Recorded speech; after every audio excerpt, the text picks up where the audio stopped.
Hello, welcome back to our channel. ഞാൻ വീണ്ടും വന്നിരിക്കുകയാണ് പുതിയൊരു കനേഡിയൻ വീഡിയോയുമായിട്ട്. യൂട്യൂബിൻ്റെ അൽഗോരിതം നമ്മുടെ ചാനലിനെ വല്ലാതെ സ്നേഹിക്കുന്നതുകൊണ്ട് വ്യൂസ് എല്ലാം കുത്തനെ താഴേക്കാണ്. ഈ വീഡിയോ എഡിറ്റ് ചെയ്യാനിരിക്കുന്ന സമയം പോലും എന്താ പറയുക, ആ അധ്വാനത്തിന് പോലും ഒരു വില കൽപ്പിക്കാത്തതുകൊണ്ട് പിന്നെ തൽക്കാലം യൂട്യൂബിൻ്റെ പരിപാടിയൊക്കെ ഒന്ന് സ്റ്റോപ്പ് ചെയ്തായിരുന്നു. പിന്നെ കരുതി എടുത്തു വെച്ച് ഒരുപാട് നല്ല നല്ല വീഡിയോസ് ഉണ്ട്, നല്ല നല്ല ലാൻഡ്സ്കേപ്പുള്ള നല്ല സ്ഥലങ്ങളൊക്കെ വിസിറ്റ് ചെയ്ത് ഒരുപാട് വീഡിയോസ് ഉണ്ട്. അപ്പം നമ്മുടെ എന്താ പറയുക, അതൊന്നും കാണാത്ത ആൾക്കാരെ, പ്രത്യേകിച്ച് കാനഡയുടെ ഇങ്ങൊരു കോണിലായതുകൊണ്ട് ചിലപ്പോൾ ഇവിടെയൊന്നും ആൾക്കാരങ്ങനെ വന്നിട്ടുണ്ടാവില്ല. അപ്പോൾ കാണാത്ത ആൾക്കാരെ ഒന്ന് ഈ നാച്ചുറൽ ബ്യൂട്ടിയും എല്ലാം ഒന്ന് കാണിക്കാമെന്ന് കരുതി ഞാൻ വീണ്ടും ഓരോരോ വീഡിയോസായിട്ട് ഇങ്ങനെ എഡിറ്റ് ചെയ്ത് അപ്ലോഡ് ചെയ്യാൻ നോക്കുന്നുണ്ട്. നമ്മുടെ ചാനൽ ആദ്യമായിട്ട് കാണുകയാണെങ്കിൽ സബ്സ്ക്രൈബ് ചെയ്യാൻ മറക്കരുത്. പിന്നെ ആ ലൈക്ക് ബട്ടണും എന്തെങ്കിലും ഒരു കമൻറ്റ് ഇടണം. യൂട്യൂബ് നൽകരുതും ഇങ്ങനെ ഒരു ക്രിയേറ്ററും ഒരു കണ്ടന്റ് ക്രിയേറ്ററും ഒരു ചാനലുണ്ടെന്ന് തിരിച്ചറിയണമെങ്കിൽ എന്തെങ്കിലും ഒരു കമൻറ്റ് നിങ്ങൾ ഇട്ടേ പറ്റും. എന്നാലേ നമ്മുടെ ചാനലിന് ഒരു ഒരു അത്യാവശ്യം റിവ്യൂസെങ്കിലും കിട്ടും. റീസെൻ്റ്ലി അപ്ലോഡ് ചെയ്ത കുറേ നമ്മുടെ ചാനലിൽ ട്രോൾ വീഡിയോസും അതും ഇതൊക്കെ 10-12 വ്യൂസ്. അത് എഡിറ്റ് ചെയ്യാൻ മണിക്കൂറുകളിരുന്ന് വെറുതെ സമയം പാഴാക്കിയെന്നല്ലാതെ എന്നെക്കൊണ്ട് ഒരുപാട്. അല്ലെങ്കിൽ അതിൽ ട്രോൾ ചെയ്ത കഥാപാത്രത്തെ ഇഷ്ടപ്പെടുന്ന ആ കഥാപാത്രത്തിന് ഏതെങ്കിലും ആരാധകൻ നമ്മുടെ ചാനലിൽ റിപ്പോർട്ട് അടിച്ചിട്ടുണ്ടാവും. പക്ഷേ റിപ്പോർട്ട് അടിച്ചിട്ടുണ്ടെങ്കിൽ അത് കാണിക്കാൻ യൂട്യൂബിൽ തന്നെ ഒരു സെറ്റപ്പ് ഉണ്ട്. അതിൽ റിപ്പോർട്ടൊന്നുമില്ല. സോ അൽഗോരിതത്തിന് വീണ്ടും നന്ദി പറയുന്നു, നമ്മുടെ ചാനൽ ഇങ്ങനെ നാശത്തിൻ്റെ എഫക്റ്റാക്കിയതിന്. തീരെ വ്യൂസും ഇല്ല, സബ്സ്ക്രൈബേഴ്സും ഇല്ല, ആരുമില്ല. മുന്നേ ഒക്കെ എന്താ പറയുക, എന്തെങ്കിലും വീഡിയോ ഇട്ടാലും അതിന് അത്യാവശ്യം വ്യൂസും വരും. ഒരു 19 ലൈക്ക് എങ്ങനെ പോയാലും കിട്ടാറുണ്ടായിരുന്നു. ഇപ്പം ഒരു 10 വ്യൂസ് കിട്ടാൻ വരെ നമ്മൾ പ്രാർത്ഥിക്കേണ്ട അവസ്ഥയാണ്. അപ്പോൾ വൺസ് അഗൈൻ നമ്മുടെ ചാനൽ ആദ്യമായിട്ട് കാണുന്നെങ്കിൽ സബ്സ്ക്രൈബ് ചെയ്യാൻ മറക്കരുത്. Please like and share our videos. അപ്പം പുതിയൊരു വീഡിയോയിലേക്ക് എല്ലാവർക്കും സ്വാഗതം.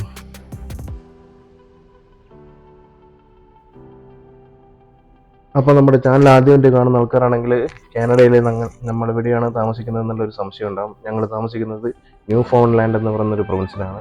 ന്യൂ ഫൗണ്ട് ലാൻഡിൽ തന്നെ ഒരു മൂലയിൽ പുസ്തകം സമാധാനമായി വളരെ വളരെ എന്താ പറയുക, പുറം ലോകവുമായി അധികം കണക്ഷനൊന്നുമില്ലാത്ത ജീവിതം ഇങ്ങനെ മുന്നോട്ട് പോയിക്കൊണ്ടിരിക്കുന്നു. അപ്പോൾ ഇന്നത്തെ വീഡിയോയിൽ നമ്മൾ വിസിറ്റ് ചെയ്യുന്ന സ്ഥലമാണ് ട്രിനിറ്റി എന്ന് പറയും. ഈ കാനഡ കണ്ടുപിടിക്കുന്നതിനേക്കാൾ മുന്നേ നിലവിൽ വന്നൊരു ടൗണാണ് ട്രിനിറ്റി. പണ്ട് കാലത്ത് ഇവിടുത്തെ ഒരു പ്രധാന ട്രേഡിംഗ് സെൻ്ററൊക്കെ ആയിരുന്നു ആ വില്ലേജ് ടൗൺ. പല എന്താ പറയുക, ആ പേര് സൂചിപ്പിക്കുന്ന പോലെ തന്നെ കടലുമായിട്ട് അടുത്ത് ബന്ധപ്പെട്ട മത്സ്യബന്ധനവും അതും ഇതൊക്കെ നടത്തി കടലുമായിട്ട് ബന്ധപ്പെട്ട പ്രധാന വരുമാനമായിട്ടുള്ള ഒരു സ്ഥലമാണ് ഈ ട്രിനിറ്റി. അതിൻ്റെ ചരിത്രത്തിലേക്ക് നമുക്ക് ചെറിയൊരു ഒരു ബ്രീഫ് ഡിസ്ക്രിപ്ഷൻ അതിൻ്റെ ചരിത്രത്തെ വഴി ഞാൻ പറഞ്ഞുതരാം. കനേഡിയൻ ഗവൺമെൻറ് ഇന്നും വളരെ ചരിത്ര പ്രധാനമായ ഒരു സ്ഥലമായി പരിപാലിച്ചു പോരുന്ന ഒരു പ്രദേശമാണ് ട്രിനിറ്റി. ഈ 2025-ലും കാര്യമായ പുരോഗതിയൊന്നുമില്ലാതെ ആ ഒരു പഴമയ ജീവിതത്തിൽ തന്നെ മുന്നോട്ട് പോയിക്കൊണ്ടിരിക്കുന്ന ഒരു ചെറിയൊരു കമ്മ്യൂണിറ്റി, അതാണ് ട്രിനിറ്റി. ഈ കടലുമായി ബന്ധപ്പെട്ട ജോലികളിൽ ഏർപ്പെടുന്ന ആൾക്കാരാണ് അവിടെ കൂടുതലായിട്ടുള്ളത്. അതിലിപ്പോൾ യങ്സ്റ്റേഴ്സായിട്ടുള്ള പുതുതലമുറ ഒക്കെ ഒന്നുകിൽ അമേരിക്കയിലേക്കോ അല്ലെങ്കിൽ കാനഡയുടെ തന്നെ മറ്റ് പ്രൊവിൻസുകളിലേക്കൊക്കെ കുടിയേറിപ്പോയി. എന്നാലും ആ മുന്നേ ഉണ്ടായിരുന്ന തലമുറ ഇപ്പോഴും അവിടെ ജീവിക്കുന്നുണ്ട്. ട്രിനിറ്റിയുടെ പ്രധാന വരുമാന മാർഗം എന്ന് പറഞ്ഞാൽ കടലുമായി ബന്ധപ്പെട്ടുള്ള ഫിഷിംഗ് ഒക്കെ ആയിരുന്നു. ഈ കോഡ് ഓയിൽ, പിന്നെ ഫിഷിംഗ് എക്സ്പോർട്ട്, അങ്ങനെയൊക്കെയുള്ള മത്സ്യബന്ധനം ആയിരുന്നു പ്രധാനമായിട്ടുമുള്ള അവരുടെ വരുമാനം. ഈ ട്രിനിറ്റിയുടെ ചരിത്രത്തിലേക്ക് കൂടുതലായിട്ട് നമ്മൾ ഡിഗ് ചെയ്ത് കഴിഞ്ഞാൽ അതിനെപ്പറ്റി മനസ്സിലാക്കാൻ പറ്റുന്നത്, ഇത് തുടങ്ങുന്നത് ആക്ച്വലി 1498, അതായത് 1498 എന്ന് പറഞ്ഞാൽ എത്ര വർഷങ്ങൾക്ക് മുന്നെയാണ്, വളരെ വളരെ പഴക്കമുണ്ട്. വർഷം 1498 പോർച്ചുഗീസിലെ രാജാവായ കിങ് ഹെൻറി I അദ്ദേഹത്തിനൊരു സുപ്രഭാതത്തിൽ പെട്ടെന്ന് ഒരു ബോധോദയുണ്ടാകാണ്. ഇനി ലോകത്തിൻ്റെ ഏത് കോണിലും ഒരു കൊടി പറക്കുകയാണെങ്കിൽ അത് പോർച്ചുഗീസിൻ്റെത് മാത്രമായിരിക്കും. പിന്നെ കിങ് ഹെൻറി കാര്യമായിട്ടൊന്നും ചിന്തിച്ചില്ല. അദ്ദേഹം പെട്ടെന്ന് തന്നെ പല പല സാഹസിക യാത്രികരെയും വിളിച്ചുകൂട്ടി അവരോട് കാര്യം അവതരിപ്പിക്കുകയാണ്. നിങ്ങൾക്കെല്ലാവർക്കും ഒരേ ഒരു ജോലിയേ ഉള്ളൂ. ഇവിടെ നിന്നും ലോകത്തിൻ്റെ പല ഭാഗത്തേക്കും നിങ്ങൾ യാത്ര ചെയ്യണം. അവിടെ എന്തൊക്കെ നിങ്ങൾ കാണുന്നു ആ സ്ഥലങ്ങളൊക്കെ തന്നെ പോർച്ചുഗീസിന് വേണ്ടി പിടിച്ചടക്കി അവിടെ പോർച്ചുഗീസ് കോളനികൾ സൃഷ്ടിക്കണം. അതുമാത്രമാണ് കിങ് ഹെൻറി അവരോട് ആവശ്യപ്പെട്ടത്. അപ്പം അതിൽ വന്ന പല പല പര്യവേക്ഷകർക്കും അവർക്ക് കപ്പലുകൾ കിട്ടി, അവർക്ക് നാവികരെ കിട്ടി, അവർക്ക് പടയാളികളെ കിട്ടി, അവർക്ക് വേണ്ട ധനസഹായം ലഭിച്ചു, ജോലിക്കാരായി കിട്ടി, നാവികരായ ജോലിക്കാരെയും കിട്ടി, അടിമകളെയും കിട്ടി. അങ്ങനെ ആ കൂട്ടത്തിൽ ഉണ്ടായിരുന്നൊരു പര്യവേക്ഷകനായിരുന്നു ഗാസ്പർ കോട്രിയൽ. അദ്ദേഹമാണ് 1501 കിങ് ഹെൻറി വണ്ണിന് വേണ്ടി, പോർച്ചുഗീസ് രാജാവായ കിങ് ഹെൻറി വണ്ണിന് വേണ്ടി ഈ ട്രിനിറ്റിയിൽ വരികയും കാനഡയുടെ പല പല ഭാഗങ്ങൾ, ട്രിനിറ്റി അടങ്ങുന്ന കാനഡയുടെ പല പല ഭാഗങ്ങളും പോർച്ചുഗീസ് രാജാവിന് വേണ്ടി ക്ലെയിം ചെയ്തത്. ആക്ച്വലി ഇവർ ആദ്യം വന്നത് ന്യൂ ഫൗണ്ട്ലാൻഡിൻ്റെ തന്നെ ഒരറ്റത്ത് കിടക്കുന്ന, അതായത് ഗ്രീൻലാൻഡിനോട് അടുത്ത് കിടക്കുന്ന ലാബ്രഡോർ എന്ന് പറയുന്ന സ്ഥലത്തായിരുന്നു അവർ ആദ്യം വന്നത്. ഗ്രീൻലാൻഡിനോട് അടുത്ത് കിടക്കുന്ന സ്ഥലം എന്ന് പറഞ്ഞാൽ ഏകദേശം ഊഹിക്കാമല്ലോ അവിടെ എങ്ങനെയായിരിക്കും കാലാവസ്ഥ എന്ന്. അതിശക്തമായ ശൈത്യമാണ്. അവിടെ ഇവർ ആദ്യം വന്നിറങ്ങിയപ്പം അവിടെ ഉണ്ടായിരുന്ന നേറ്റീവ് കനേഡിയൻസ്, ഈ നേറ്റീവ് അമേരിക്കൻസ് എന്നൊക്കെ പറയുന്ന പോലെ, റെഡ് ഇന്ത്യൻസ് എന്നൊക്കെ പറയുന്ന പോലെ കാനഡയിലും ഒരു ഇൻഡിജീനിയസ് ഒരു കമ്മ്യൂണിറ്റി ഉണ്ട്. ഇവിടെ ഉണ്ടായിരുന്ന നേറ്റീവ്സുമായി അവർ ചെറിയ സംഘട്ടനത്തിൽ ഏർപ്പെടുകയും സ്വാഭാവികമായും പോർച്ചുഗീസിൽ നിന്നും അന്നത്തെ കാലത്തെ മോഡേൺ തോക്കുകളും ആയുധങ്ങളുമായിട്ട് വന്ന പോർച്ചുഗീസ് പടയാളികളെ കത്തിയും കുന്തവുമായിട്ട് നേരിട്ട കനേഡിയൻ ഇൻഡിജീനിയസ് പീപ്പിളിന് അവർക്ക് പിടിച്ചേക്കാൻ പറ്റിയിട്ടുണ്ടാവില്ല. വളരെ ദയനീയമായി അവർ പരാജയപ്പെട്ടു. അതിൽ നിന്നും 57ഓളം ആളുകളെ ഈ ഗാസ്പർ കോട്രിയൽ അവർ പിടിക്കുകയും കപ്പലിൻ്റെ പ്രത്യേക അറയിലിട്ട് പോർച്ചുഗീസിലേക്ക് കൊണ്ടുപോയി അവിടെ അടിമകളായി വിൽക്കുകയും ചെയ്ത ഒരു ചരിത്രവും ഇതിനുണ്ട്. പോർച്ചുഗീസിൻ്റെ ഈ ഇൻവേഷൻസിൻ്റെ കഥ പറയുമ്പോൾ അടിമക്കച്ചവടം എന്ന് പറയുന്നത് ഒരു സ്വാഭാവിക സംഭവം മാത്രമാണ്. ഇനി ഈ പറയുന്ന പോർച്ചുഗീസ് രാജാവായ കിങ് മാനുവൽ വണ്ണും ഇന്ത്യയും തമ്മിലുള്ള കണക്ഷൻ നോക്കിക്കഴിഞ്ഞാൽ 1503 ഇദ്ദേഹത്തിൻ്റെ ഈ കിങ് മാനുവൽ വണ്ണിൻ്റെ തന്നെ വേറൊരു പര്യവേക്ഷകനായ അഫോൺസോ ഡി അൽബുക്കർക്കസ് എന്ന് പറയുന്ന വ്യക്തി കിങ്ഡം ഓഫ് കൊച്ചിൻ 1503 രൂപീകരിച്ചു. അതായത് കൊച്ചി പിടിച്ചടക്കി, അത് തന്നെ ചുരുക്കി പറഞ്ഞാൽ. ഇതേ അഫോൺസോ ഡി അൽബുക്കർക്കസ് 1510 ഗോവയിലും എത്തിച്ചേർന്നു. പോർച്ചുഗീസ് രാജാവിൻ്റെ കീഴിൽ ഇന്ത്യക്ക് അന്ന് കിട്ടിയ 2 ചരിത്രപ്രധാനമായ സംഭവങ്ങളാണ് ഇത് രണ്ടും. നമ്മളിപ്പോൾ എത്തി നിൽക്കുന്ന ഈ സ്ഥലത്തിൻ്റെ പേരാണ് ന്യൂ ബോണവെഞ്ചർ. ഏകദേശം ഇവിടുത്തെ മഞ്ഞിൻ്റെ ഒരു അളവൊക്കെ എങ്ങനെയായിരിക്കും എന്ന് നിങ്ങൾക്ക് വീഡിയോ തന്നെ കാണാമല്ലോ. പക്ഷേ ഇത് മഞ്ഞൊക്കെ പെയ്തിട്ട് ഏകദേശം ഒരാഴ്ചയോളമായി കാര്യമായിട്ട് മഞ്ഞൊന്നും പെയ്യുന്നില്ല. ആ ഒരു ചെറിയൊരു തോതിലേ ഉള്ളൂ. ആ സമയത്ത് പോലും ഇത്രയും മഞ്ഞ് ഇവിടെ ഉണ്ട്. അപ്പോൾ നന്നായിട്ട് ഇവിടെ മഞ്ഞ് പെയ്യുമ്പോഴുള്ള അവസ്ഥ നിങ്ങൾക്കറിയാമല്ലോ. ജനജീവിതം വളരെ ദുസ്സഹമായിരിക്കും.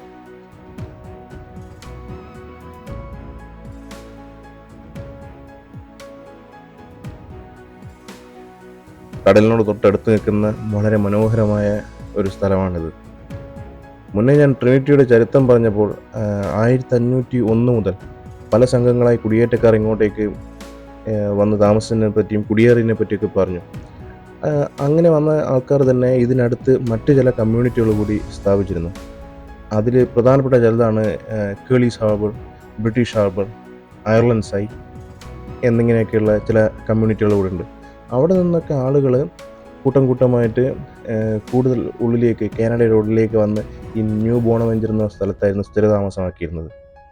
പക്ഷേ ഒരു 1954 ആയപ്പം ഏകദേശം ഒരു 85%, ഒരു 85% ഇവിടുത്തെ കുടിയേറ്റക്കാരെയും കനേഡിയൻ ഗവൺമെൻറ് പല പല ഓഫറുകളും, എന്താ പറയുക, അവർക്ക് വേണ്ട ഫെസിലിറ്റീസും ടൗൺ ഏരിയകളിലേക്ക് ചെയ്തു കൊടുത്ത് അവരങ്ങോട്ടേക്ക് കുടിയേറാൻ, അതായത് ടൗണിനോട് അടുത്തേക്ക് പോകാൻ വേണ്ടി പ്രേരിപ്പിച്ച് ഇവിടെ നിന്നും ഒരു 85% ആൾക്കാർ ഇവിടെ നിന്ന് കൊണ്ടുപോയിട്ടുണ്ട്. അതിനുശേഷം ഇവിടെ ഉണ്ടായിരുന്ന ഏകദേശം, എന്താ പറയുക, വളരെ തുച്ഛമായ ആൾക്കാർ മാത്രമേ ഇവിടെ ഉണ്ടായിരുന്നുള്ളൂ. അതിൽപ്പെട്ട പലരുടെയും പിന്മുറക്കാരാണ് ഇപ്പോൾ ഇവിടെ താമസിക്കുന്നത്.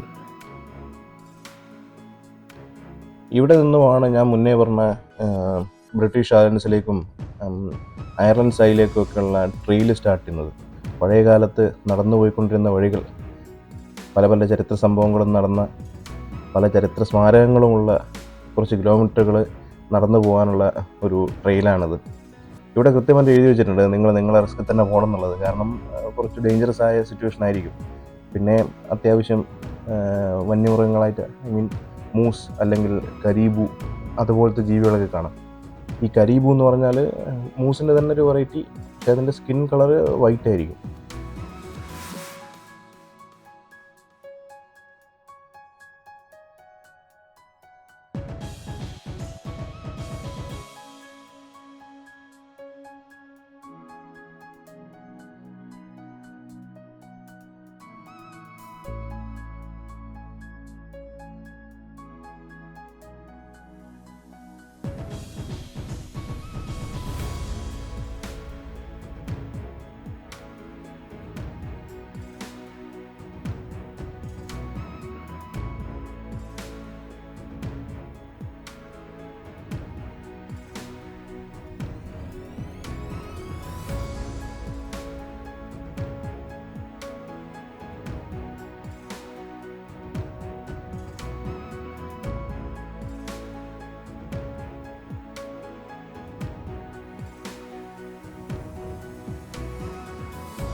നമ്മളിപ്പോൾ നിൽക്കുന്നത് 1923 നിർമ്മിച്ച സെൻറ്റ് ജോൺസ് ആംഗ്ലിക്കൻ ചർച്ചിൻ്റെ മുമ്പിലാണ്. ട്രിനിറ്റിയിലെ പള്ളികളെ പറ്റി പറയുകയാണെങ്കിൽ എല്ലാ പള്ളിക്കും പല പല ചരിത്രങ്ങളും പറയാനുണ്ടാകും.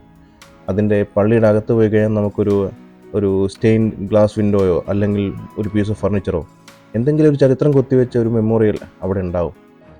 പിന്നെ എല്ലാ പള്ളികളും നിർമ്മിച്ചിരിക്കുന്നത് ഈ കമ്മ്യൂണിറ്റിക്ക് വേണ്ടി യുദ്ധം ചെയ്തതോ അല്ലെങ്കിൽ ഈ കമ്മ്യൂണിറ്റിയുടെ പ്രൊട്ടക്ഷന് വേണ്ടി നിലകൊണ്ട ആരെങ്കിലും ഒരാളുടെ മെമ്മോറിയലിന് വേണ്ടിയിട്ടായിരിക്കും.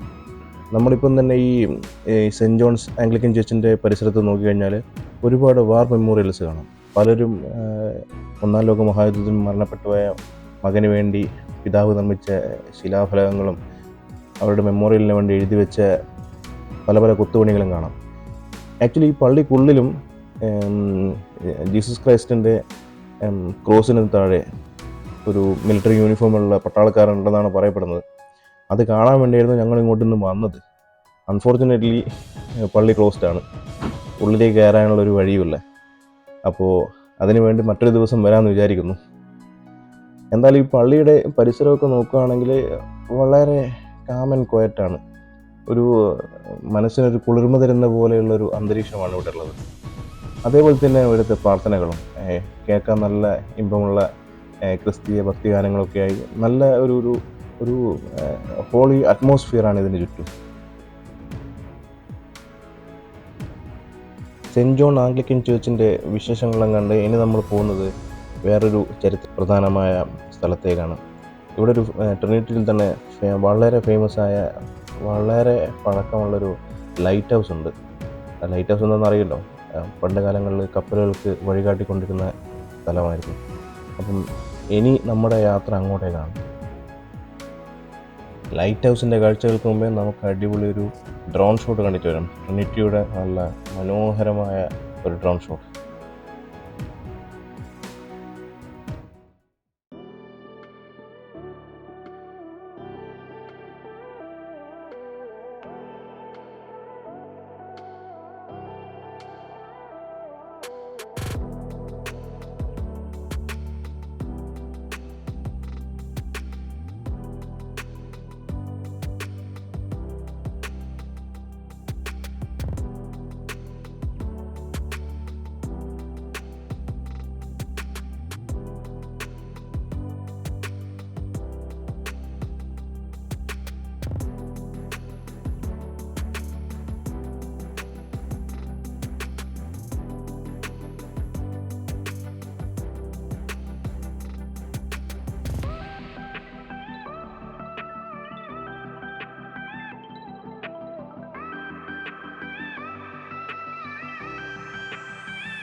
ഈ വീഡിയോ ആക്ച്വലി റെക്കോർഡ് ചെയ്ത് കഴിഞ്ഞപ്പം ഏകദേശം ഒരു 1.5 മണിക്കൂറിനടുത്തുണ്ടായിരുന്നു.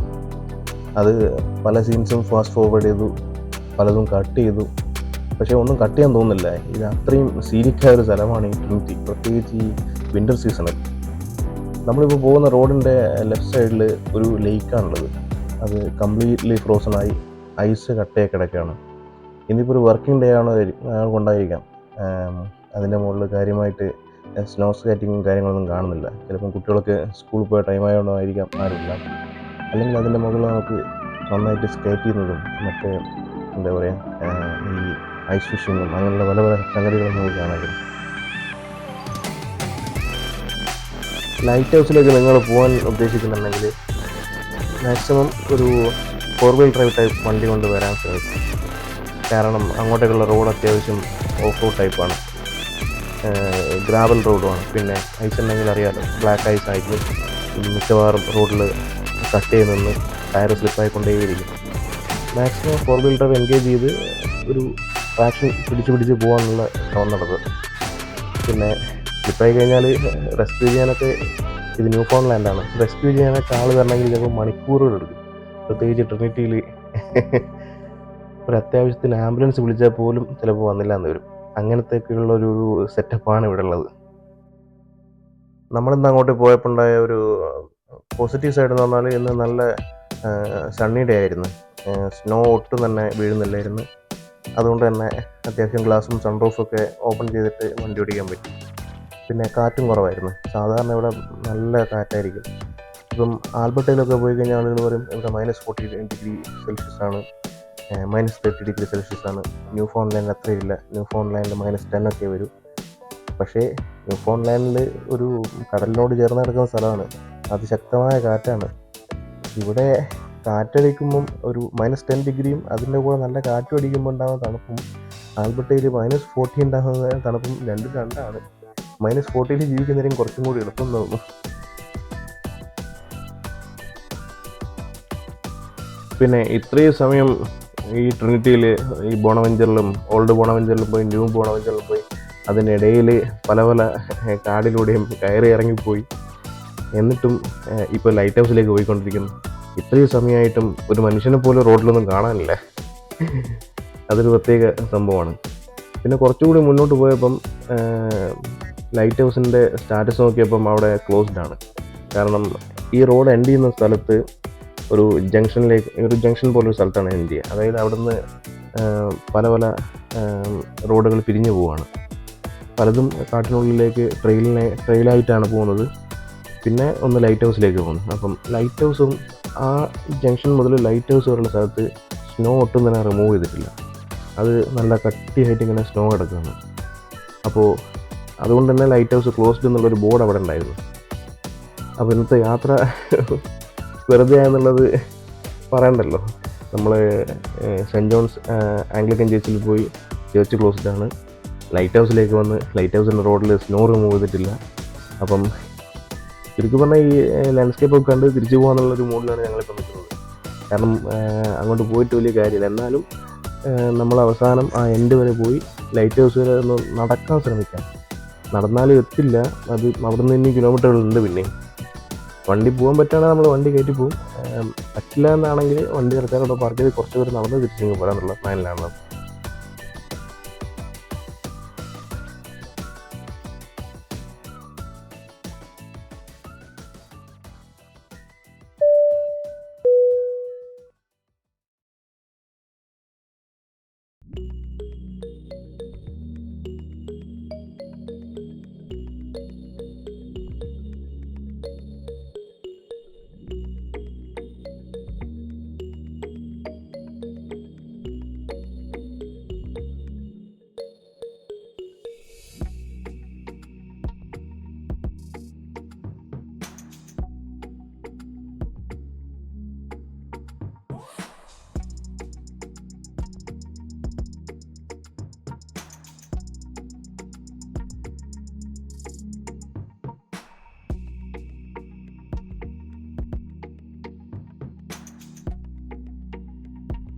ഈ ചെറിയ കടലെടുക്കിന് അപ്പുറത്തേക്ക് കാണുന്നത്, അപ്പുറ സൈഡിൽ കാണുന്നത് ട്രിനിറ്റിയാണ്.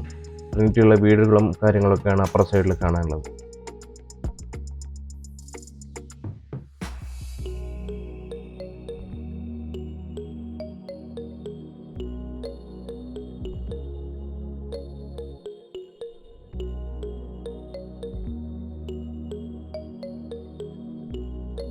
ഇതാണ് നമ്മൾ പോകാൻ പോകുന്ന ലൈറ്റ് ഹൗസ്.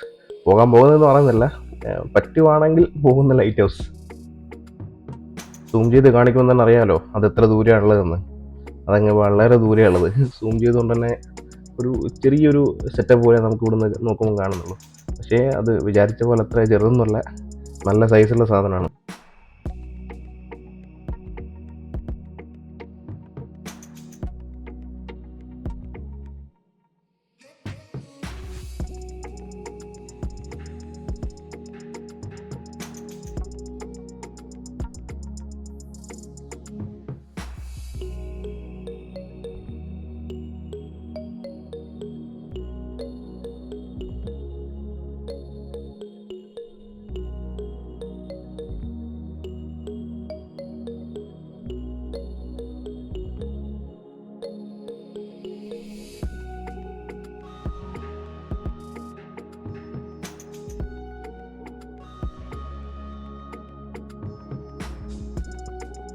ഇപ്പോൾ കണ്ട ടേണിങ് തിരിഞ്ഞു കഴിഞ്ഞാൽ ഒന്ന് ശ്രദ്ധിക്കണം. കാരണം അത് കഴിഞ്ഞാൽ പിന്നെ കുത്തനെ ഒരു ഇറക്കമാണ്.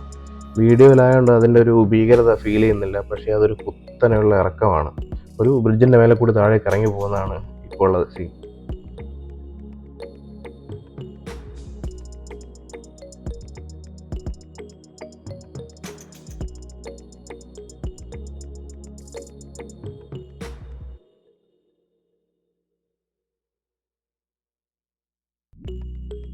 ഇത് കഴിഞ്ഞ് ഇതാണ് ഞാൻ നേരത്തെ പറഞ്ഞ ജംഗ്ഷൻ. ഇവിടുന്ന് സ്ട്രെയിറ്റ് പോയി കഴിഞ്ഞാൽ, നേരെ പോയി കഴിഞ്ഞാൽ ലൈറ്റ് ഹൗസിലേക്ക് പോകും. റൈറ്റ് സൈഡിലേക്ക് പോയി കഴിഞ്ഞാൽ വേറൊരു ട്രെയിനിലേക്കാണ് പോവുക.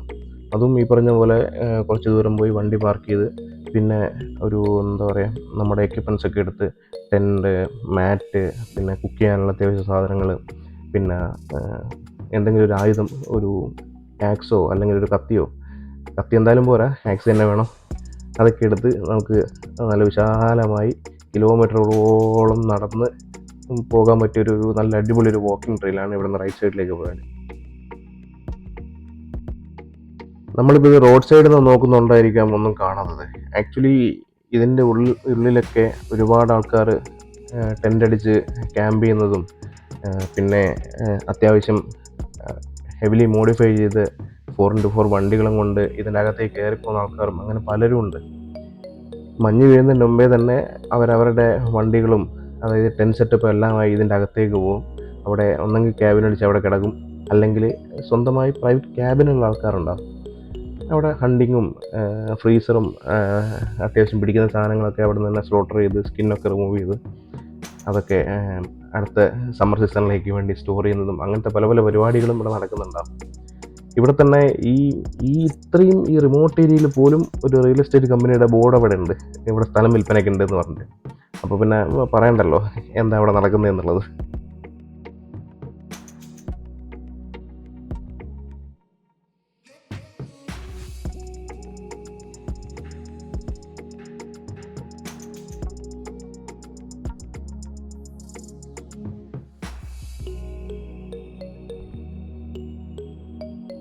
നമ്മളെന്തായാലും ഇവിടെ നിന്ന് ലൈറ്റ് ഹൗസിൻ്റെ റോഡിലേക്ക് പോയി നോക്കിയെങ്കിലും രംഗം അത്ര പന്തിയില്ലാത്തതുകൊണ്ട് കുറച്ച് പിന്നോട്ടേക്ക് തന്നെ വന്ന് ഇവിടെ പാർക്ക് ചെയ്ത് ഞങ്ങളിവിടെ നടന്നിട്ട് മുന്നോട്ടേക്ക് പോയി ലൈറ്റ് ഹൗസിലേക്ക്.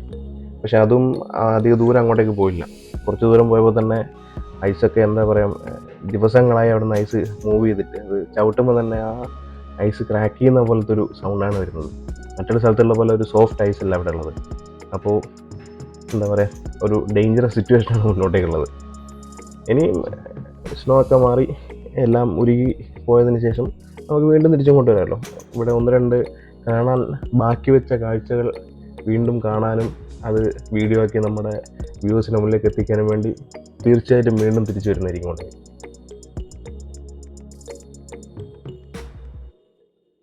ഇതിപ്പോൾ താഴെ വണ്ടി പാർക്ക് ചെയ്ത് ഞങ്ങൾ നടന്ന് മേലോട്ട് കുറച്ച് കയറി മേലെ നിന്ന് താഴേക്ക് എടുക്കുന്ന വീഡിയോ ആണിത്. ആക്ച്വലി ഇവിടം വരെ മാത്രമേ ഞങ്ങൾ പോയുള്ളൂ, കാരണം ഇവിടെ നിന്ന് മുന്നോട്ടേക്കുള്ളത് കൂടുതൽ സ്നോ കൂടിക്കൂടി വരികയായിരുന്നു. ഇപ്പോൾ കാൽപാദത്തിൻ്റെ തൊട്ട് മേലെ വരെ മാത്രമേ മഞ്ഞിലേക്ക് ഇറങ്ങുന്നുള്ളൂ. പക്ഷേ മുന്നോട്ട് പോകും തോറും അതിൻ്റെ അളവിങ്ങനെ കൂടിക്കൂടി വരികയാണ്. അപ്പോൾ പിന്നെ റിസ്ക് എടുക്കുന്നില്ല. പിന്നൊരു ദിവസം വന്ന് കാഴ്ചകളെല്ലാം തുടരുന്നതായിരിക്കും.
ഈ മൊബൈലിന് റേഞ്ച് ഇല്ലാത്ത കാട്ടുമുക്കിൽ ചുരുങ്ങിയ പൈസയ്ക്ക് സ്ഥലം കിട്ടുമെന്ന് നമ്മളൊക്കെ വിചാരിക്കും ബോർഡൊക്കെ കാണുമ്പോൾ.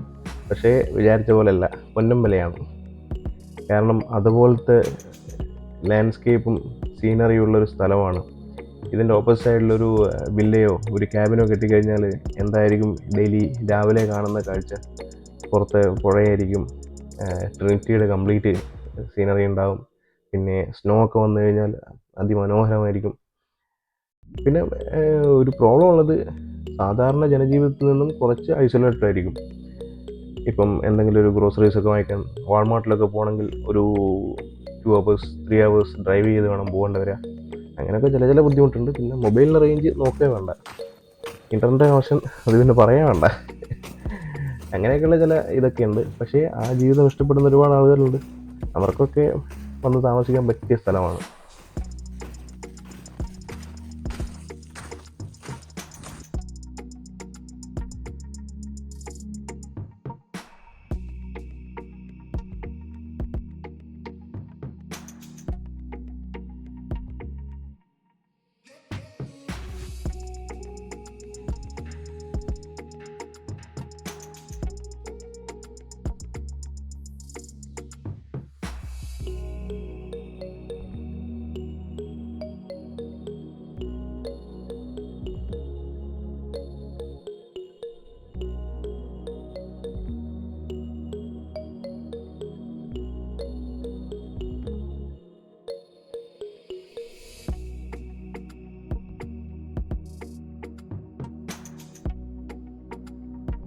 എന്നാൽ ശരി, പുതിയൊരു വീഡിയോ ആയിട്ട് വീണ്ടും കാണാം. അപ്പം ചാനൽ സബ്സ്ക്രൈബ് ചെയ്യണം, എന്തെങ്കിലും ഒരു കമൻറ്റ് ഇടണം, ലൈക്ക് ചെയ്യണം, പിന്നെ പറ്റുമെങ്കിൽ ആരെങ്കിലും ഷെയർ ചെയ്യണം. 2 വ്യൂസ് വരട്ടെന്നേ.